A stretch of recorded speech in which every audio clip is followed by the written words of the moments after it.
This video is brought to you by True Tales of Buried Treasure, the largest collection of old treasure magazines in the West. We're pleased to announce that we are now selling our physical magazines directly on our website. You can browse by magazine title or search for a particular issue using the search bar. To pay us a visit, please click the link in the description. Enjoy.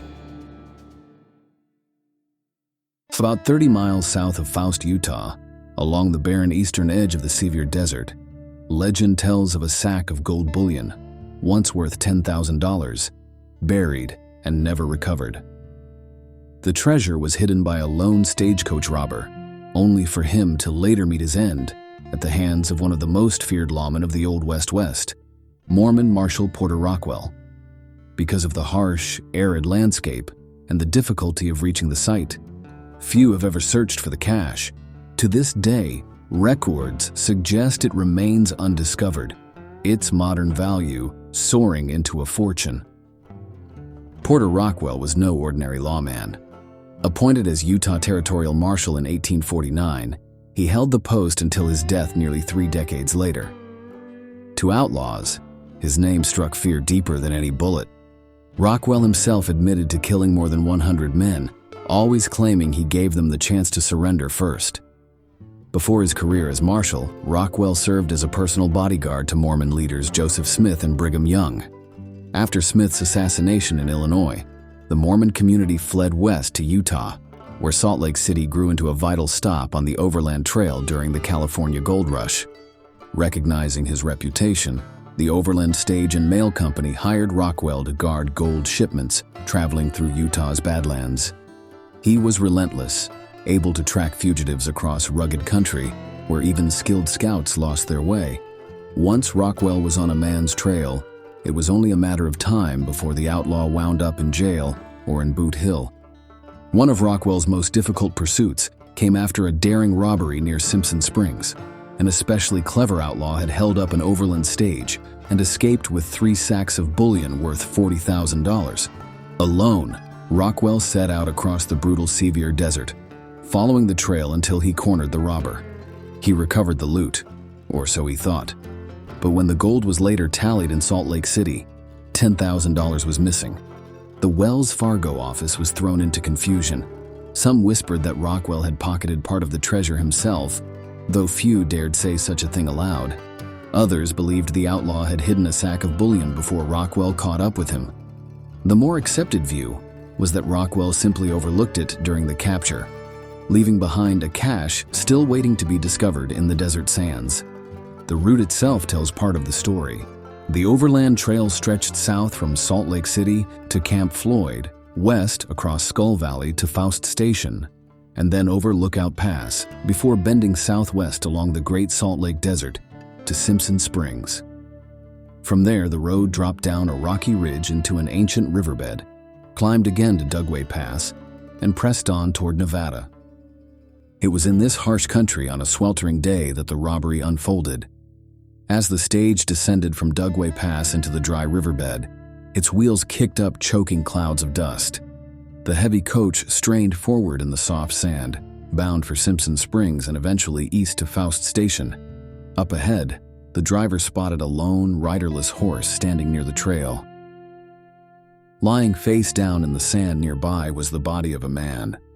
Although company policy warned against stopping, curiosity and duty won out. The stage driver reined in his team, bringing the coach to a halt. What he discovered next would set in motion one of Utah's enduring treasure mysteries, an unsolved riddle of a missing $10,000 sack of gold, perhaps still hidden beneath the desert sands today. As the coach rattled across the dry riverbed, the shotgun guard spotted what looked like a lifeless man lying face down in the sand, a riderless horse standing nearby. Against company policy, but compelled to check, he climbed down with his weapon drawn. The desert was silent. No movement, no sound, until he rolled the body over. In an instant, he found himself staring into the barrel of a revolver. The dead man was no corpse at all, but a cunning outlaw. With swift precision, the bandit disarmed the guard and ordered the driver to toss down the Wells Fargo strongbox. He knew exactly what he wanted, Within minutes, 3 heavy sacks of gold were strapped onto his waiting horse. Then, almost mockingly, the outlaw allowed the stage to continue, leaving behind the empty strongbox and the discarded weapons of its crew. It was a brazen daylight robbery pulled off in one of the most unlikely places, the flat, open desert where no ambush seemed possible. The driver and guard never stood a chance.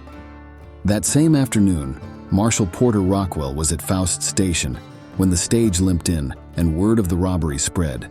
Without hesitation, he mounted up and rode hard for the scene. By nightfall, he was camped where the ambush had occurred, and at daybreak he picked up the outlaw's trail. The bandit had been clever. He had stashed a fresh horse in a dry wash near the trail, ensuring his escape. Rockwell tracked him relentlessly, south past Indian Springs and Death Canyon, and into the brutal Sevier Desert.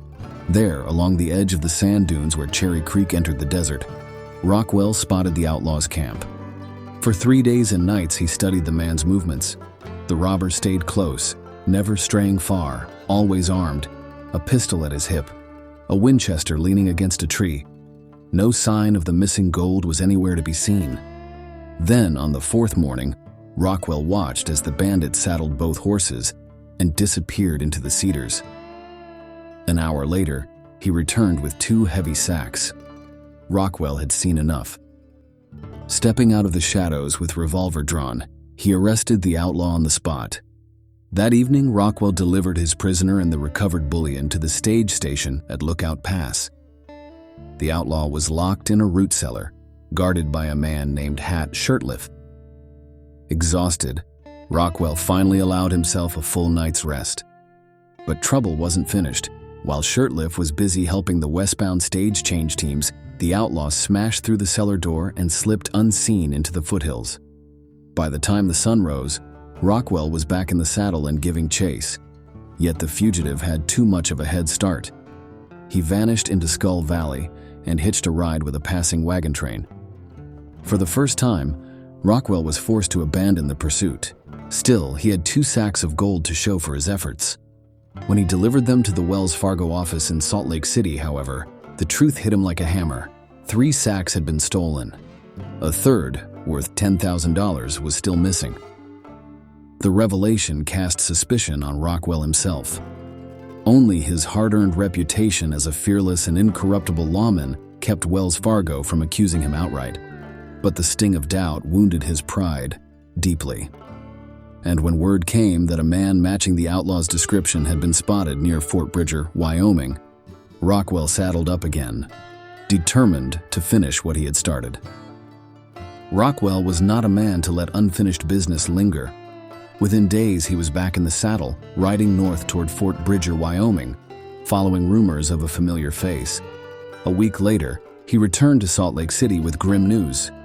He reported to Wells Fargo officials that he had indeed caught up with the fugitive just north of Fort Bridger, and that the encounter had ended in a shootout. The outlaw had refused to surrender, and Rockwell had been left with no choice but to kill him.